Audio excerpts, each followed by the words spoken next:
we're okay with that, so we can start.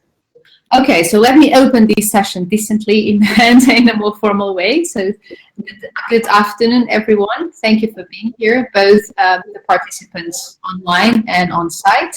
It's my pleasure to be here and to be moderating so what is, I'm sure, what will be a very interesting panel, because the papers are all of them very interesting and engaging.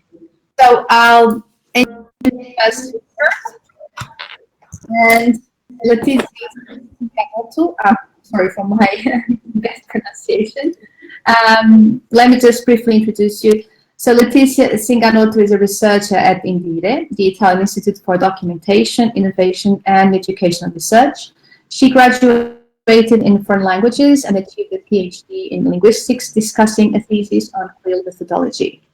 Her areas of expertise are CLIL, so content language integrated learning, language learning, CAL, computer assisted language learning, technology enhanced language learning, mobile assisted language learning, MOOC, e-learning, blended learning, and school education. So Letizia, you have 20 minutes to present your paper, and then we will a 5-minute question and answer period will follow. Thank you very much. Thank you. Thank you. And thank you for this nice introduction. It's a great pleasure to be here today. So I'm going to talk about some main findings from a survey on language learning, teaching and assessment during the pandemic.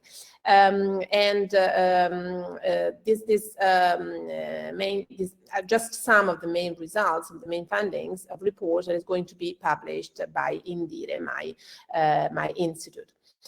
First of all, I'm going to contextualize a little bit this survey, talking about the remote, hybrid, and blended educational scenarios that we are now experimenting, and we've been experimenting and implementing in our schools in Italy during the first, second lockdown, during this developments of the pandemic.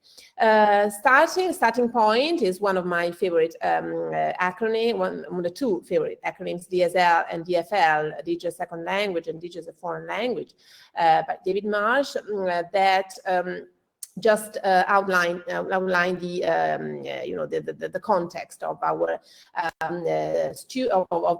our students and of the importance of the digital as a real language, as a tool for communication, for instruction, and we experimented the importance of this language, of course, during the pandemic, and of course that's what we're continuing to do now, enhancing the role of technologies for language learning. And CLIL, that was a long time before the pandemic, was recommended by the European Commission in different reports and different documents, like this report, CLIL and Goal, dated 2014, where the use of learning technologies was particularly recommended to enhance language learning and CLIL. And also in the Council recommendation and a comprehensive approach to teaching and learning of languages, 2019, the use of technologies is strongly recommended.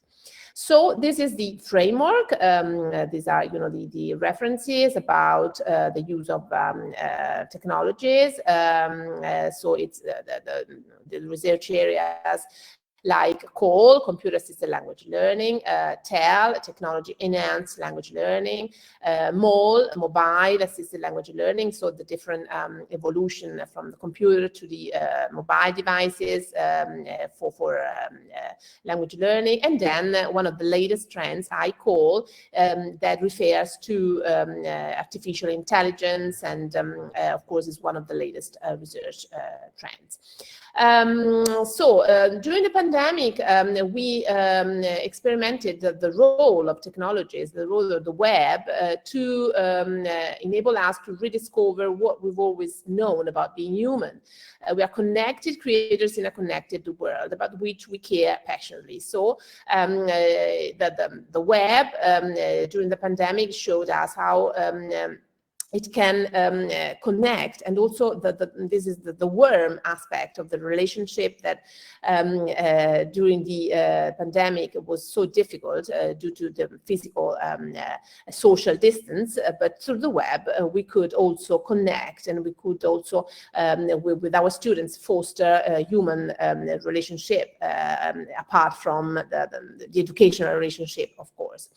So among the changes, this is a picture that circulated in the social network, a rapid change from mobile not allowed in school, that was quite popular in Italian schools, for example, and 2020, in some cases, the mobile phone was the only way to communicate with the students, and also the only tool for instruction. So other important, yes, this picture is just gives us an idea of the different solutions that our teachers and schools in general, of course, all over the world and in Italy, they of course they had to implement, trying to balance synchronous and asynchronous activities, and also adapting to the different settings, to the different situations due to the pandemic, and to the trying to look for the best solution in the particular time. And among the different methodologies that were used were adopted by teachers, by schools, this is one of the flipped classroom is one of the most popular at international level, and also in our schools, in particular with this this new model that is called with the acronym SOFLAS, so is the synchronous online flipped learning approach, which combine synchronous and asynchronous activities in a flipped classroom perspective, using the breakout rooms with the group learning activities, and breakout rooms were just one of them highlight from the of course the remote teaching and learning. This is the model of HyFlex by Tony Bates, Professor Tony Bates. That is really it's an American. It's a model that is it's becoming more and more popular, which I really like. Which is this sort of continuum from face-to-face, classroom aids, flipped hybrid, fully online distance. So students can choose between a variety of delivery modes, adapting their strategy to suit their needs and preferences at any time without sacrificing the efficacy of their learning. So this is something that we can learn from. So also for future educational scenarios. So how to try to be flexible, hybrid, and try, of course, to adjust to meet the learning needs. Also, OECD, among all the different international organizations, has produced this as defined these 4 scenarios for future educational scenarios, possible educational scenarios, and just starting as a starting point from the pandemic as a starting point. Schooling extended, educational source to schools as learning apps, learn as you go, and of course the use of technologies is in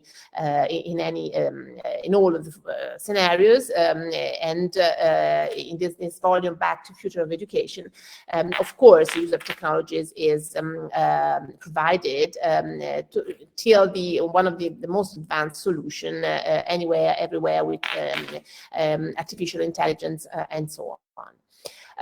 During Italy, during the I'm sorry that I think that you cannot see the headlines, the titles of the slides, but these are the initiatives that we carried out. Some of the initiatives that we carried out in Italy during the pandemic to try to help teachers and teachers and students in this emergency situation. And with my institute, which is the Educational Research Institute of the Ministry of Education, we try to organize a lot of webinars, different solutions to help schools in these unprecedented times. And one webinar was in cooperation with the European Commission, we had a general overview of the situation in all the different countries, thanks to the European Commission representatives. Other webinar with experts, roundtable, Teach Meet on CLIL or language learning, a lot of initiatives where we try to have experts and teachers themselves showing tools or other, of course, solutions, platforms for to their colleagues to help plan and implement successful learning pathways with the technologies, trying to avoid the only solution of video lecture, video, replicating the face-to-face frontal lesson with other solution, other techniques, and we try to help teachers overcome this sort of frontal lesson, of course, because students couldn't stay 6-7 hours, 5-6 hours in front of a video just listening to and watching a video lecture. So we implemented a wide range of different sort of webinars and discussions and roundtable and so on. So here is the survey. The survey was launched during the in summer, when spring and summer 2020, and it was we had the supervision of Inspector Giuseppe Lange from the Ministry of Education, but we also had the endorsement of the European Commission. So Christina Cunningham from the European Commission, and in the report that we're going to publish, we have the introduction by Christina Cunningham, and also Professor Terry Lamb, University of Westminster, for the recommendation and conclusion. So it's just, the document is just in the final stage of publication by Indeed. This is just one part, one of the research questions of the questionnaire. How did foreign language and CLIL teachers cope with online, remote, and blended language teaching, learning, and assessment during the pandemic? Because there are also other research questions and other areas that we wanted to investigate, but this area is particularly focused on language learning, teaching, assessment during the pandemic.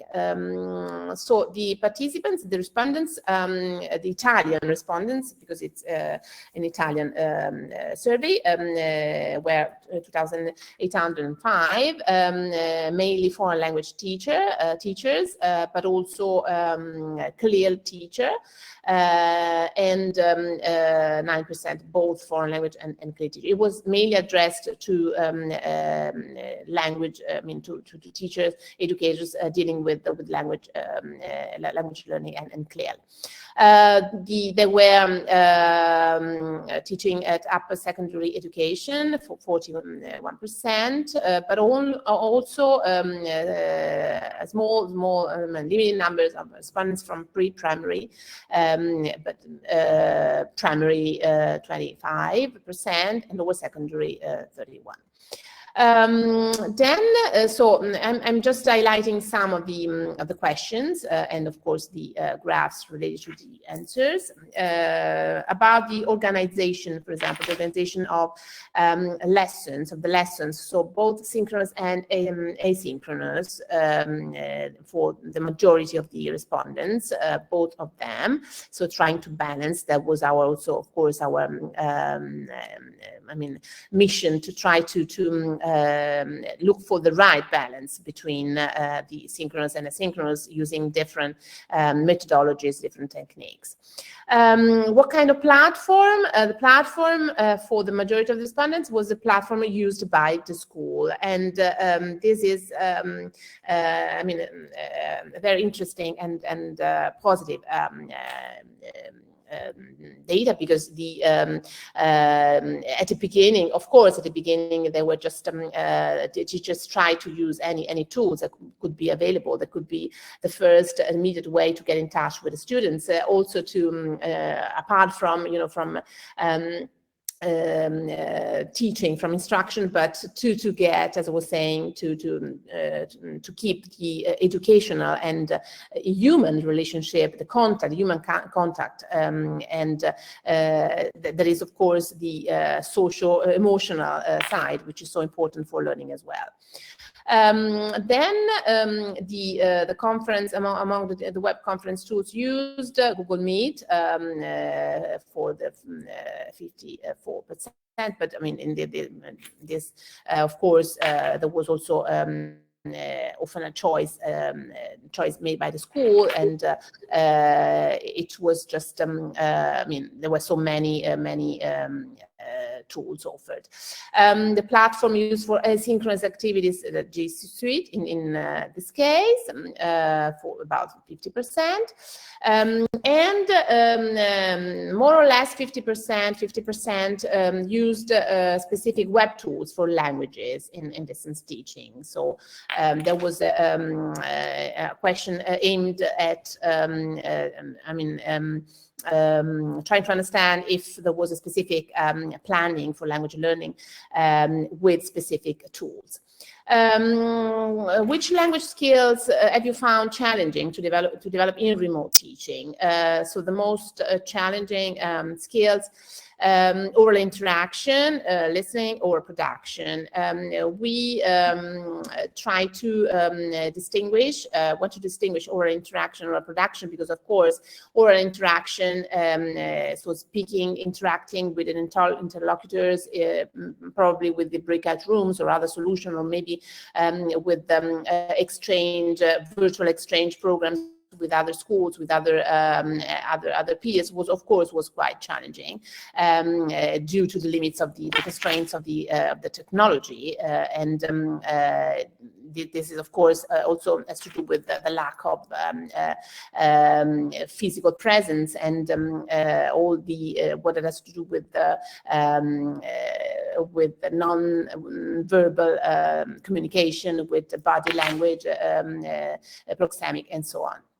Would you be able to define your students' reactions to distance learning? They were quite satisfied, students, according to the teachers' perceptions, the teachers' feedback. Satisfied and quite satisfied. That's not bad. And the same for parents' reactions to distance learning. Satisfied and quite satisfied. So despite the challenges, despite the problems that, of course, we know that there were in this period, but where the situation feedback is not so bad. Yes, going towards conclusion, the progress, so assessment, quite good progress and good progress. So once again, despite all the difficulties, teachers were able to assess and adjusting assessment to the situation, and they were able to to rate quite good progress in language learning. Lessons learned. This question was aimed at collecting the students' reactions about lessons learned for possible future scenarios, future ideas about the future of language learning. This is the comments, the remarks from the teachers are really outstanding.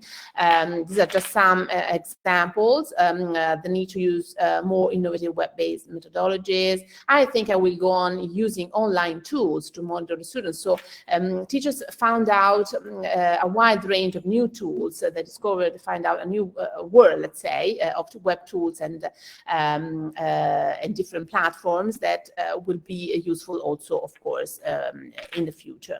I think that studying at home has helped students to be more relaxed, focused, and not to get distracted and not to waste their time. So thanks to the use of YouTube, you became more passionate. So this shows the importance of these tools and this platform like YouTube, for example, for language learning. Teachers need more training on teaching online. So of course the teacher training is an important issue on these specific topics. Distance teaching and learning should be part of the ordinary teaching learning process. This is a very important finding. The idea that after the pandemic, and hopefully, when we get out of this pandemic, hopefully fully, but web tools, learning technologies, as recommended by the European Commission, the Council of Europe, will be an integrating part of the teaching and learning process in any sort of scenarios that could be face-to-face, blended, or hybrid. And just to, this is my references, and thank you very much for listening.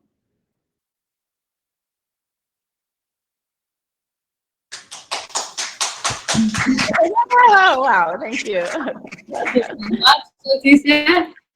So you can clap, of course. It was really